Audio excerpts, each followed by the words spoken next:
Movie చాలా బోల్డ్గా ఉంది భయ్య.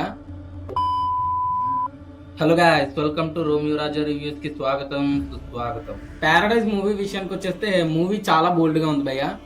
నాని అన్నని ఇలాంటి క్యారెక్టరైజేషన్ లో చూస్తానని నేను అస్సలు అనుకోలేదు. ఇది ఫ్యామిలీ ఎంటర్టైనర్ అయితే అస్సలు కాదు, పక్కా bold movie. Movie next level ఉండడానికి మన నాని అన్న యాక్టింగ్ కూడా ఒక కారణం. అండ్ ఇంకా నాకు పర్సనల్ గా ఇంకో 2 క్యారెక్టర్లు చాలా బాగా నచ్చినాయి భయ్య. ఒకటి రమ్యకృష్ణ గారి యాక్టింగ్, అలాగే మన కలెక్షన్ కింగ్ మోహన్ బాబు గారి యాక్టింగ్. రమ్యకృష్ణ గారు అయితే మన నానికి మదర్ క్యారెక్టర్ కింద యాక్ట్ చేశారు.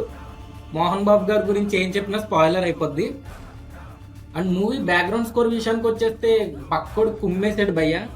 మ్యూజిక్ మామూలుగా లేదు, ప్రతి క్రాఫ్ట్లోనూ ప్రతి దాంట్లోనూ పర్ఫెక్ట్ అనిపించింది నాకు. స్టోరీ వైజ్ కానీ, యాక్టింగ్ వైజ్ కానీ, music wise, background score wise, production wise అన్నీ పర్ఫెక్ట్గా అయితే ఉన్నాయి. ఇంటర్వెల్ సీక్వెన్స్ అలాగే క్లైమాక్స్ సీక్వెన్స్ చాలా ఎంగేజింగ్గా ఉంది. మూవీలో మీరు ఎక్కడ డిసప్పాయింట్ అవ్వరు, ప్రతి సీను హైగానే ఉంటుంది. Definitely worth watchable. ఇంకో హిట్ మన నాని అన్న దగ్గర నుంచి. ఎనీ మూవీకి ఇచ్చే రేటింగ్ 4.0. అండ్ మూవీ రిలీజ్ అయ్యాక మీరు ఎంత రేటింగ్ ఇస్తారో కామెంట్ చేసేయండి. అలాగే వీడియోకి లైక్ చేసి సబ్స్క్రైబ్ చేసుకోండి.